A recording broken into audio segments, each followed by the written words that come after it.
To be here. Nicola sort of did the whole introduction for me, so I don't have to do much. Yeah, my name is Mira. I'm a research scientist in the Earth and Space Sciences department here at UW. And I'm going to talk about a project that I worked on pretty closely with Scott Henderson, who's in the crowd over there.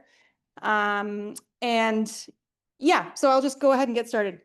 I'm going to start with a big picture sort of comment here, because most of us don't really sit and think about Antarctica day to day, except for people like me. But it is actually a really important component of the Earth system and the Earth's global climate system. It is one of the very few places on the globe that, for example, deep water is formed, and that's really important for global heat transport and the ocean conveyor belt and so on. And it's a big component of heat storage in the ocean. And of course, I think the easiest thing to sort of understand about Antarctica is that it holds a lot of stored water. So at the moment, if all of Antarctica were to melt, it would contribute about 60 meters to global sea level rise. So that's extremely impactful globally. And interestingly enough, in future projections of sea level, it's actually the least constrained component of future sea level. There's the most uncertainty about what Antarctica is going to do. So if we take a look at current contributions or recent contributions, these are the components that have contributed to global sea level rise between 2006 and 2018. In this pie chart, the blue colors are indicating any losses or contributions made from land ice. And then a large chunk of this is coming from thermal expansion. So the ocean is just warming and expanding. But you'll see that almost half of it is contributed by land ice. And the Antarctic ice sheet is only about 10%. I shouldn't say only, that's still a significant amount. But it is, the projections going into the future are really uncertain, like I said. So here are the contributions, projections from a bunch of ice sheet models going out to 2100.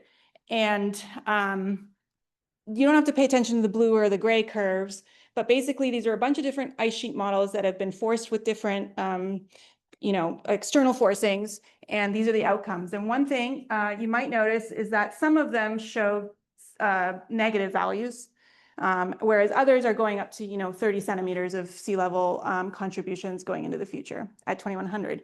If you project further out to 2300, this becomes really significant. So the scale on the y-axis is now meters, and you'll see under some conditions and configurations of these ice sheet models, we're looking at up to projections that reach up to almost 7 meters of sea level rise by 2300. So this is really poorly constrained, and it's a huge question mark in global sort of climate science, sea level rise studies. So why is it so uncertain? I've tried to bin this into sort of 4 categories. A lot of it has to do with the difficulty of obtaining observations in the Southern Ocean. The Southern Ocean is very windy, very cold, very dark, very wavy. It's just really hard conditions to collect data from. And then that, of course, then contributes to our lack of understanding about what the forcing of the ice sheet model is. So if we don't know what the ocean looked like historically, and we're sort of guessing at what the emissions will look like in the future, we have a very unconstrained set of forcings going into our ice sheet models. And imagine if we now know, let's say we knew all the forcing perfectly. The ice sheet itself doesn't respond linearly, right? So there are mechanisms in the ice sheet itself that we are aware of that are positive feedback. So once you trigger certain mechanisms in the ice sheet, they will potentially run away. There's hysteresis in the ice sheet response as well. So once you recede past a certain point, it's very hard to grow it back.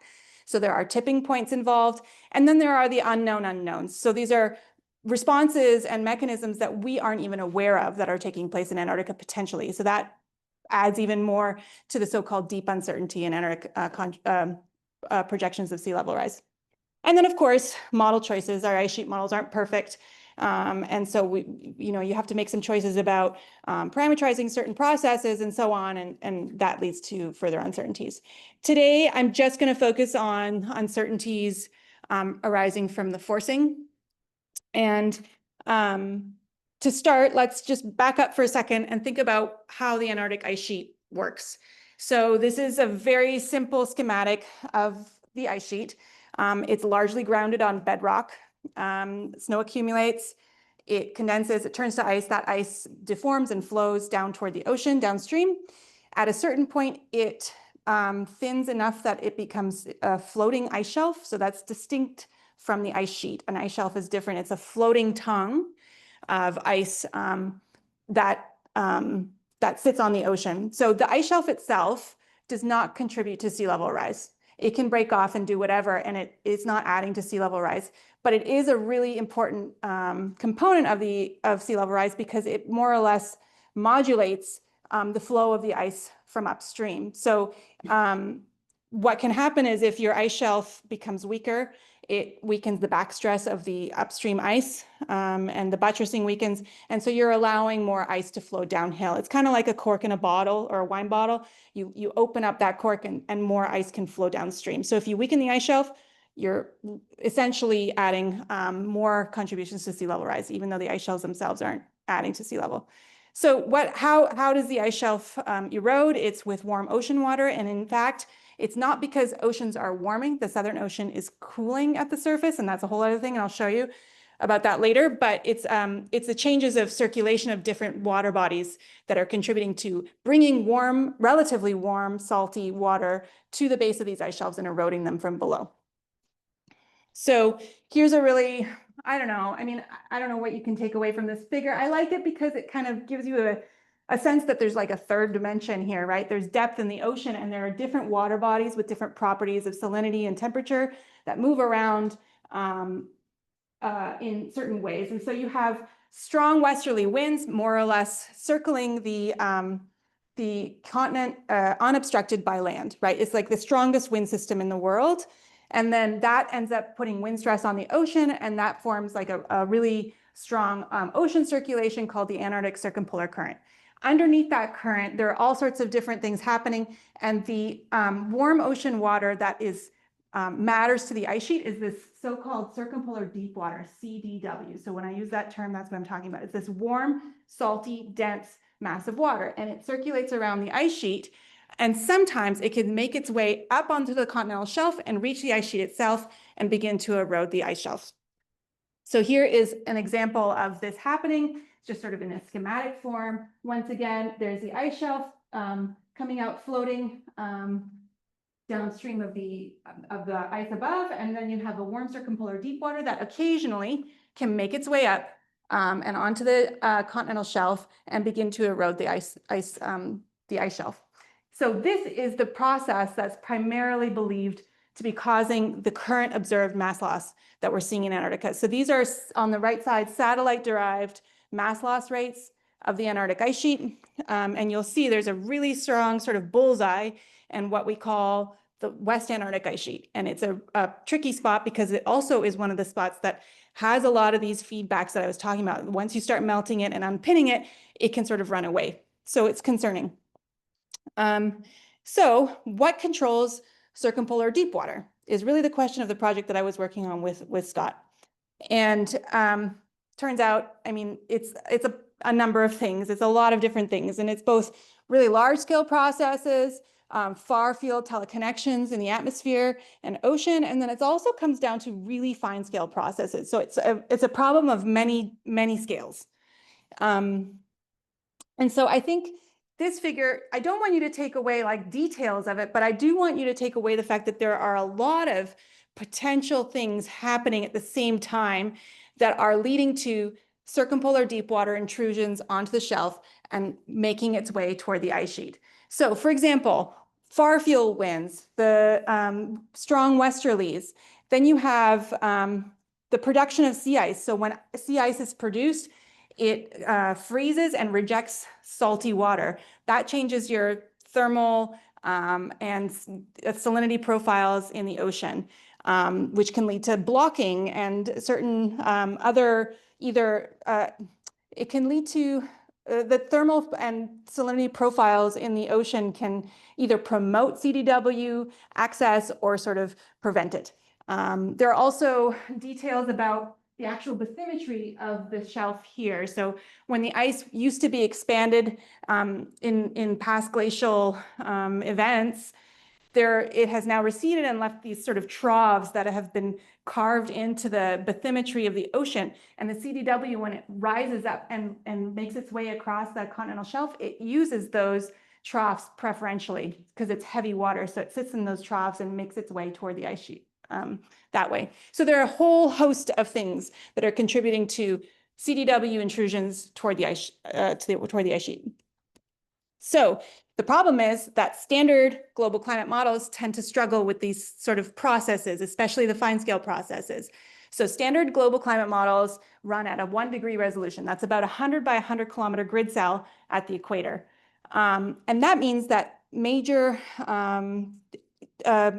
mechanisms of energy transport and so on are typically parameterized. They're not explicitly resolved in the model. Things like topography and bathymetry are way too smooth for these types of processes to be represented. And we already know, based on analysis of global climate models, that there are biases in the Southern Ocean in general. They tend to be too warm. And regional studies have suggested that you need at least 5 kilometers. That's like kind of, you're pushing the boundary of what you need to resolve in that region in order to capture some of these key processes in Antarctica. So enter, this is a video, the high resolution coupled global simulation. So this was the task that Scott and I had set out to look at. This is a set of simulations that were produced by the Community Earth System model. So that's the model that is maintained and developed by the National Center for Atmospheric Research, largely based in Boulder, Colorado. So they decided, let's run these really ultra high resolutions simulations. And recently they've completed this set. And so we've now got access to these. They run at 1/4 degree atmosphere and a 0.1 degree ocean, so that we're hitting, when you go down to the Southern Ocean at 65 degrees south, you're hitting that 5 kilometer boundary, that sort of limit that we need to be capturing in order to look at some of these processes and actually explicitly resolve some of these things. So here's the challenge, and this is why we got paired with Scott. Global high resolution simulation files are massive. So these are the set of simulations that we have access to now. There's a 500-year-long pre-industrial control run. That alone is 80 terabytes of data. There's a historical simulation. There are 10 ensemble members. You kind of do ensembles in Earth system science and global climate modeling, and certainly in weather forecasting, so that you tweak the initial conditions a tiny bit and you get a different sort of realization going forward. So you have to have ensembles to sort of capture different realizations of what might have happened because you don't know your initial conditions very well. Then you have another set of 10 ensemble members for 2 different future scenarios, one with really high emissions, one with moderate emissions. And so they've also complemented this logically with an analogous set of low resolution runs. All of those runs that I just mentioned in the first 4 rows are done in low resolution as well. I don't mean low, I mean like that's the regular resolution. And altogether, that looks like 125 terabytes. So all of this together is, we're looking at processing 2 petabytes of data, and that gets really tricky. So what have we done? We have used the Duratio supercomputer that is facilitated with the National Center for Atmospheric Research, NCAR. It's housed in Wyoming. And we used Duratio. Oh, and I should add that we got access to Duratio because of an NSF-funded grant. So if you're a university scientist or whatever, and you have an NSF grant to do computational stuff, you can apply for time on Duratio. Even if you don't have like a really big project, you can do exploratory work on their machines and so on. There are other types of allocations. You don't have to have like a huge grant in order to access this machine. You can do exploratory work. They have a number of different types of allocations that you can apply for. So it is accessible to a lot of people. So we used Duratio, and we used a bunch of Python software, including X-Ray and Dask, which allowed us to use sort of dynamic scaling to thousands of available CPU nodes in order to run these computational algorithms. So here's an example of some of our code where we import a bunch of functions and packages. And here I'm using dask job queue. And on the right, you'll see here I am spinning up a cluster. And so we can basically use Dask to scale the Python code from these multi-core local machines and use them on these large distributed clusters. And that's what Scott was helping me figure out. The other thing we've been leaning really heavily on is Xarray. And Xarray is a package that is really nicely integrated with Dask. So it supports parallel computations on data sets that can't fit into memory, which these ones can't, right? And so what Dask does is it divides your arrays into smaller portions called chunks that can either be user defined, and you have to be pretty smart about what the chunk size is and the dimensions of the chunk based on what processing you think you're going to do going into the future. But in any case, you can also default to the machine figuring out what sort of chunk sizes and dimensions you want. But in any case, this is sort of a graphical representation of these Dask chunks. And it shows you that we're taking an array that's about a terabyte size to start, and each chunk is then 250 megabytes. So what happens is you turn it in these chunks, and then these Dask-backed arrays are really lazy computations. So they're not exactly executed immediately. Basically, you go through code and you say, I'm going to do subset to this region and these levels and so on and so forth, and compute climatologies. And then it actually doesn't compute those things until you request the computation to be carried out. And when it is, it's distributed in parallel, and each Dask chunk is those operations are done individually on each chunk. So it allows for this sort of handling of large data sets really efficiently. Another few things that we've done are we use Pixie for our software environment management. I've really enjoyed using these ZAR data formats. They've been really useful as intermediate files. So things that we think that we're going to use again, like climatologies of certain regions. So I don't have to recompute them every time. I will save them as intermediate files, ZAR files, and then load those later. And then we've used GeoPandas to look at extracting sort of buffered coastlines around the Antarctic, and then XOAK to select certain lat-long points, and transects on the ocean grid, which is irregular in this model. So those are some of the other things that we've been playing around with and using. So let's take a look at what these simulations now look like. Right now we can actually visualize some of this stuff. It's really exciting.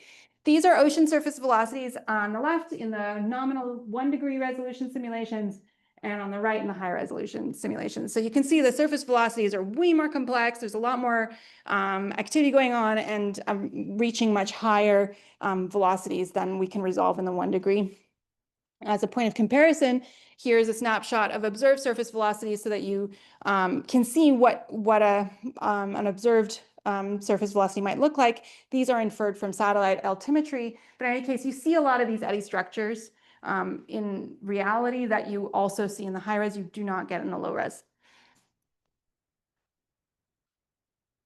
So another conundrum has been that the Southern Ocean, I sort of alluded to this at the beginning, the Southern Ocean sea surface temperature trends, the observed ones, have actually been showing cooling. So that's what I'm showing down on the bottom right. And almost all global climate models have had trouble reproducing this to date. They tend to show warming in the Southern Ocean, and we're not sure why. These high resolution models now give us an opportunity to see if this helps. And also, if it does, try and detangle why. So now I'm plotting all 10 ensemble members. And then here, right beside the observations, is the ensemble mean. And I will draw your attention to ensemble member 10, which shows a very nice looking match in terms of pattern and magnitude of this sea surface temperature cooling. So in other words, this is giving me confidence that even in a small ensemble size of 10, one of the realizations is looking like reality. So we can start to dig in with these tools about why that might be. It's very exciting. Another thing we looked at is, what is my time here? Okay, I'll wrap up in a minute or two. I'm looking at, so this key region, if you'll recall on the top right little thumbnail figure, that this West Antarctic key region is the one that's melting the most. So I wanted to take a look at what the ocean looked like there. And so I'm taking the transect, as you can see in the bottom right map, and I'm showing you on the top row the low resolution, in the bottom row the high resolution. On the left column, these are pre-industrial climatologies. So before we started emitting greenhouse gases, and then modern. So I'm just trying to see like how these models are predicting what the response would be in the ocean in this region based on these pre-industrial and modern conditions. Okay, so one thing that sort of pops out first off is that the structure looks very different, right? You've got the continental shelf here. First of all, the continental shelf is way better resolved in the high res and the low res, but on top of that, you've got sort of this bolus of warm water here. This is the CDW. Anything sort of below this half a degree curve, we can consider CDW, circumpolar deep water. And so it just has a very different structure. Like these models are producing very different looking results. And if you look at the difference, so how these have, each of these high and low resolution simulations have predicted the change that we have incurred on the Earth system, it's a very different looking response, right? So the simple low resolution simulations just basically show this lifting of CDW higher in the column. And then the high res, it's a much more complicated dynamic story. And if we do the same thing and we look at the future projections, how will this change in the future? And what, do the low res models project way more warming, less warming? And, how is that going to affect the ice sheet? And again, what we see is a very simple response in the low res in the top right corner. And those are really, I should say, high magnitudes of change. 2 degrees of warming would roast the ice sheet if you were to force an ice sheet model with it. It would just like eliminate the West Antarctic ice sheet eventually. Maybe not in 10 years, but in hundreds of years, thousands of years maybe. So it has a really big impact. These are not small magnitudes. And on the bottom right, in the high resolution, we see the future projections are looking much more complicated. And so if we, there's like the warming at the surface toward the ice sheet, and then there's this cooling pattern on the shelf, and we don't really know why. I don't know why this is saying confirmed system shutdown.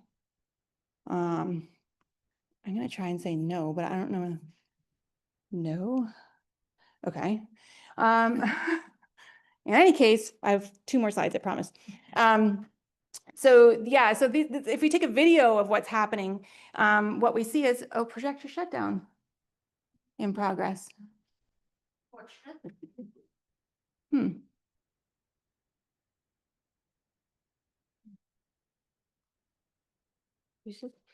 I don't know. Sorry, guys. Yeah, well, we're learning. This is a new room. You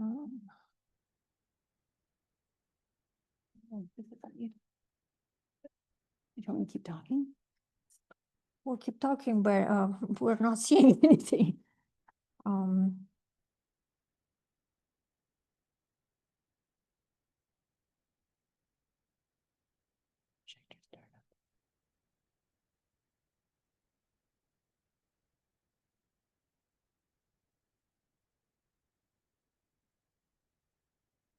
I said no when it asked me if I wanted to shut down. I don't know, it's a new room. Sorry about that. What? Hey, okay. Okay, I better hurry. Well, we know how to turn on again. Hopefully that's not going to be the case. Well, what I want to say, this is sort of my last science slide, is that in the low resolution model, we're seeing a pretty simplistic rising of the circumpolar deep water in the column over time. And in the high resolution simulation, we see occasional intrusions. So we don't know what's controlling this. This is something that's like TBD we're working on. But it's a really different dynamical process that seems to be occurring in these high resolution simulations, presumably because we're resolving some things explicitly rather than parametrizing them. But the implication here is that, the ice sheet will have a very different effect if you're forcing it with this model versus that model. And that affects our sea level rise projections ultimately. So we're trying to constrain the forcing of these ice sheet models. And I think there's a lot of potential in these high resolution simulations to be learning about the state of the Southern Ocean in these key regions. And so I will leave you with some take-home messages. First, that typical global climate simulations don't have the resolution to accurately represent the detailed processes that control the mass loss in Antarctica. High resolution simulations are now becoming available, but they present a pretty significant computational challenge, especially for climate scientists who don't need to do this sort of like DASK distributed stuff all the time, right? Like we're not used to that sort of thing. And then on top of that, we can use these HPC resources to analyze the output and start to detangle the really important processes that contribute to our understanding of sea level rise projections from Antarctica. And what's next is probably, there's a lot more room for exploration. And there are a lot of open science questions and CDW intrusions like I just talked about, and then, trying to detangle what the far field controls are, the local processes, and so on. I think these new simulations really provide a wonderful data set to dig into. And of course, going into the future, I think we're going to continue to optimize our cluster settings, our data chunking, and the algorithms that take us to visualizations, hopefully within minutes rather than days to weeks, as it is now. So with that, I will acknowledge all the people that I have talked to about this sort of thing in the past couple months, and thanks. Appreciate it.